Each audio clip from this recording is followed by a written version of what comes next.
A las 5 de la mañana del 24 de febrero, los habitantes de Ucrania se despertaron con la noticia de que su país estaba siendo invadido por el ejército ruso. Los tanques rusos entraron en el país y los militares atacaron desde múltiples direcciones.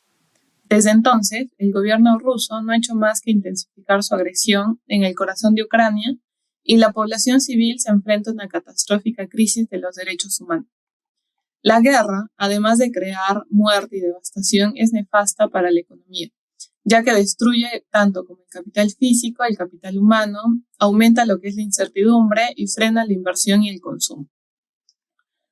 A raíz de esto, el 26 de febrero del 2022, la Unión Europea excluyó a los bancos rusos seleccionados del sistema de la Sociedad para las Telecomunicaciones Financieras Interbancarias Mundiales, más conocido por sus siglas SWIFT. El SWIFT es muy importante porque permite a los bancos privados de casi todo el mundo hacer transferencias, por lo que excluirlos de este sistema implica desconectarlo totalmente de la globalización financiera. Cabe destacar que algunos bancos, como el Sberbank y el Gazprombank, se encuentran libres de esta sanción, ya que debido a que los pagos provenientes del petróleo y el gas de Moscú se canalizan a través de ellos. ¿Y qué otras acciones económicas también se han aplicado a Rusia? Primero, se han aplicado restricciones al comercio agroalimentario. Acá podemos señalar que el conjunto entre Rusia y Ucrania exportan o representan cerca del 30% de las exportaciones de trigo y el 20% de las exportaciones de maíz, siendo los países de América Latina y el Caribe los más afectados con esta medida. Asimismo, hubo una suspensión por parte de Occidente a exportar tecnología a Rusia. Otra de las sanciones más importantes que se interpuso fue el congelamiento de sus activos financieros en el exterior. ¿Y esto qué significa? Significa la congelación de los bienes o activos que tienen en territorio estadounidense, y también se le prohíbe a los ciudadanos americanos a que realicen cualquier tipo de transacción o transferencia con ciudadanos rusos. Asimismo, en este mismo año, en el 2022, los países de la Unión Europea congelaron cerca de 35.000 millones de euros en activos, esto en respuesta a la invasión Rusia a Ucrania durante las primeras 5 semanas de guerra. Francia fue uno de los países de Europa que lideró este congelamiento de bienes por un valor cerca de 23.500 millones de euros, y Alemania incautó cerca de 341.600 euros. Asimismo, la decisión de congelar esas reservas monetarias rusas en el exterior ha debilitado al país, ya que con estas reservas Rusia podría o puede generar importaciones en caso de necesidad y sobre todo para sostener su moneda en estos momentos complicados.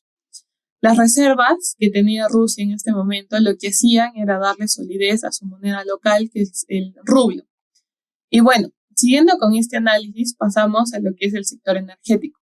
El conflicto armado entre Rusia y Ucrania ha desbalanceado totalmente los mercados internacionales y lo que ha hecho es impactar principalmente en los hidrocarburos, lo que ha provocado un aumento en los precios, especialmente en el precio de la gasolina. En julio del 2022, el precio del barril de petróleo se cotizaba o alcanzaba los $117, pero en los últimos meses de este año, es decir, del 2023, el precio del barril del petróleo ha descendido cerca del 30%, cotizándose ahora a aproximadamente $76. Rusia, además, tiene la mayor reserva de gas natural con un 32%, una reserva de carbón de cerca del 10% del total mundial y en petróleo 42% de todas las reservas del mundo. Además, posee un 8% de las reservas comprobadas de uranio. En cuanto al tema de las exportaciones, en el 2021 Rusia fue la economía número 11 en términos de PBI, el número 10 en exportaciones totales y el número 21 en lo que son las importaciones totales. Asimismo, el presidente Vladimir Putin, actual presidente de Rusia, firmó un decreto de medidas especiales, esto con la intención de garantizar la economía de Rusia, en el que autoriza al gobierno a prohibir exportaciones de objetos y materias primas, ya que tiene como objetivo garantizar el funcionamiento ininterrumpido de sectores claves de su economía. Rusia ha prohibido las exportaciones de más de 200 tipos de productos y materias primas en un intento por mitigar el impacto a las sanciones que le impusieron Estados Unidos y Europa. Estas exportaciones incluyen equipos de telecomunicación, equipos agrícolas, electrónicos y tecnológicos. Los países que se ven afectados por esta medida suman cerca de 48 países, incluidos Europa y Estados Unidos. Rusia además se ha beneficiado con el aumento de los precios de combustible en el primer semestre del 2022. Sin embargo, según la Agencia Internacional de Energía, los ingresos que provenían del petróleo para Rusia disminuyeron en más de una cuarta parte en inicios del 2023. Por el lado contrario, el comercio entre China y Rusia ha aumentado en los primeros meses del 2023. Esto quiere decir los meses de enero, febrero, marzo y abril. En estos meses se ha reportado un intercambio comercial que ha ascendido los 73.150 millones de dólares, lo que representa un aumento del 41.3% sobre los primeros 4 meses en el 2023. En el 2022. Por otra parte, los datos indican que Rusia está suministrando en su mayoría recursos energéticos a China, donde el petróleo, el gas natural y el carbón representan más del 80% del volumen total de suministros rusos.